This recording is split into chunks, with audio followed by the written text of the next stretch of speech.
ಬಿಡಿಎನವರು layout ಮಾಡಿದ್ದಾರೆ. ಬಿಡಿಎನವರು ಒಂದು site ಅನ್ನ ರಿಜಿಸ್ಟರ್ ಮಾಡಿಕೊಡ್ತಾ ಇದ್ದಾರೆ ಅವರ ಅಲಾಟಿಗೆ. ಕೆಎಡಿಬಿ ಅವರು ಒಂದು ಇಂಡಸ್ಟ್ರಿಯಲ್ ಪ್ಲಾಟ್ ಅನ್ನ ರಿಜಿಸ್ಟರ್ ಮಾಡಿಕೊಡ್ತಾ ಇದ್ದಾರೆ. ಕರ್ನಾಟಕ ಹೌಸಿಂಗ್ ಬೋರ್ಡ್ ಒಂದು ಅಪಾರ್ಟ್ಮೆಂಟ್ ಅನ್ನ ರಿಜಿಸ್ಟರ್ ಮಾಡಿಕೊಡ್ತಾ ಇದ್ದಾರೆ. ಸ್ಲಮ್ ಬೋರ್ಡ್ನವರು ಅವರ ಅಲಾಟಿಗೆ ಮನೆಯನ್ನ ರಿಜಿಸ್ಟರ್ ಮಾಡಿಕೊಡ್ತಾ ಇದ್ದಾರೆ. Next basically statutory bodies. Next category ಬಂದಾಗ ನ್ಯಾಷನಲೈಸ್ಡ್ ಬ್ಯಾಂಕ್ಸ್. ನ್ಯಾಷನಲೈಸ್ಡ್ ಬ್ಯಾಂಕ್ಸ್ ಏನ್ ನ್ಯಾಷನಲೈಸ್ಡ್ ಬ್ಯಾಂಕ್ಸ್ ಉಸಾಬರಿ ಅಂತ ತಾವು ಕೇಳಬಹುದು. ಅವ್ರದ್ದು ಪ್ಲೆಡ್ಜ್ ಬರುತ್ತೆ, ಹೈಪೋಥಿಕೇಶನ್ ಬರುತ್ತೆ, ಮಾರ್ಟ್ಗೇಜ್ ಬರುತ್ತೆ, ಟೈಟಲ್ ಡೀಡ್ ಡಾಕ್ಯುಮೆಂಟ್ TTD ಅಂತ ಹೇಳ್ತಾರೆ, ಟೈಟಲ್ ಡೀಡ್ ಪ್ಲೆಡ್ಜ್ ಬರುತ್ತೆ.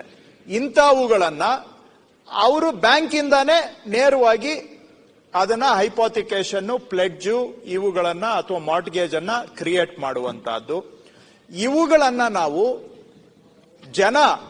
ನಮ್ಮ ಸಬ್ ರಿಜಿಸ್ಟ್ರಾರ್ ಕಚೇರಿಗೆ ಬಂದೇ ಮಾಡಬೇಕು ಅನ್ನೋದನ್ನ ವಿನಾಯಿತಿಯನ್ನ ಕೊಟ್ಟು ಅಲ್ಲಲ್ಲಿಂದಾನೇ ಈ ಕೆಲಸಗಳನ್ನ ಮಾಡಬಹುದು.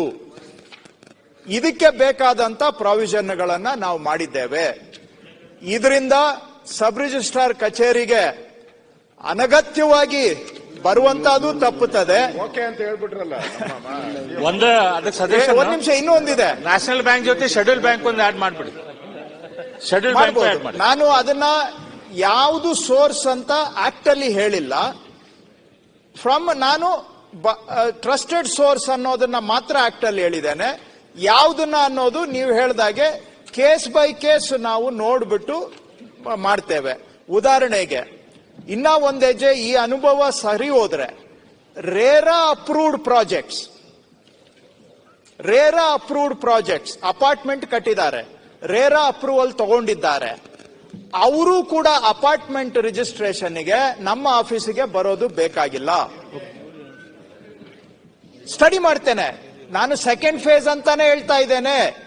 When I am satisfied only, but provision is there. I am only making provision. First phase ಅಲ್ಲಿ ಸ್ಟ್ಯಾಚ್ಯೂಟರಿ ಬಾಡೀಸ್, ಶೆಡ್ಯೂಲ್ಡ್ ಬ್ಯಾಂಕ್ಸ್ಗೆ ಮಾಡ್ತೇವೆ. ಅದಾದ ಅನುಭವದ ಆಧಾರದ ಮೇಲೆ perhaps RERA approved project with some check and balance, perhaps ಅಂತ ಹೇಳ್ತಾ ಇದ್ದೇನೆ. I am not guaranteeing, I am not announcing. ಆದ್ರೆ ಇದನ್ನ ಮಹಾರಾಷ್ಟ್ರದಲ್ಲಿ ಪ್ರಯೋಗ ಮಾಡಿದ್ದಾರೆ, ಮಹಾರಾಷ್ಟ್ರದಲ್ಲಿ ನಡೀತಾ ಇದೆ, ಯಾವುದೂ ತೊಂದರೆಗಳು ಆಗಿಲ್ಲ ಅಲ್ಲಿ.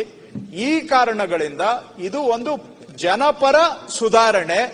ನಿಮ್ಗೆ ಗೊತ್ತಿದೆ ಸಬ್ ರಿಜಿಸ್ಟ್ರಾರ್ ಕಚೇರಿಗಳ ಬಗ್ಗೆ ಹೊರಗಡೆ ಏನು ವ್ಯಾಖ್ಯಾನಗಳು ಇದ್ದಾವೆ ಅಂತ. ಅನಗತ್ಯವಾಗಿ ನಮ್ಮ ಕಚೇರಿಗೆ ಬರೋದನ್ನ ತಪ್ಪಿಸೋದ್ರಿಂದ ಆ ಬೇರೆ ಏನು ಚರ್ಚೆಗಳು ನಡೀತಾ ಇದೆ ಅದಕ್ಕೂ ಸ್ವಲ್ಪ ಬ್ರೇಕ್ ಹಾಕದಂಗ ಆಗತ್ತೆ. ಅಲ್ಲಿಂದಲೇ ನಾವು ರಿಜಿಸ್ಟ್ರೇಷನ್ಸ್, ಪ್ಲೆಡ್ಜು, ಹೈಪೋಥಿಕೇಶನ್ ಮಾಡುವಂತದ್ದಾಗುತ್ತೆ.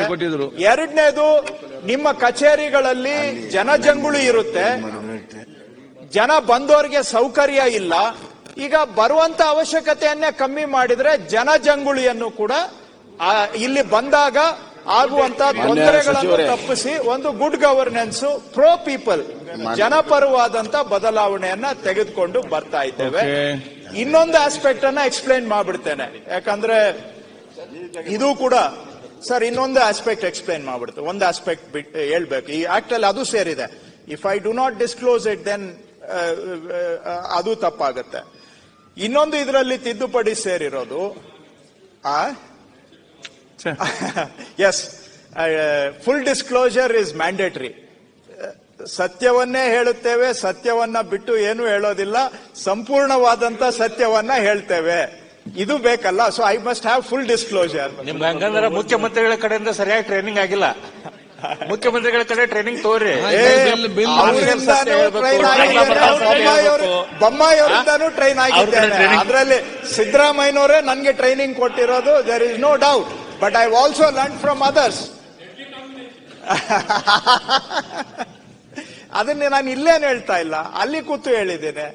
ಮೊನ್ನೆ ಶಾಸಕರಿಗೆ ನಾನು ಅಧ್ಯಕ್ಷರು ಕರೆದಿದ್ರು, ಈ ಬಜೆಟ್ ಬಗ್ಗೆ ಮಾತಾಡಿ ಅಂತ ನಾನು ಏನ್ ಹೇಳಿದೆ ಕೇಳಿ ಬೇಕಾದ್ರೆ ಶಾಸಕರಿಗೆ.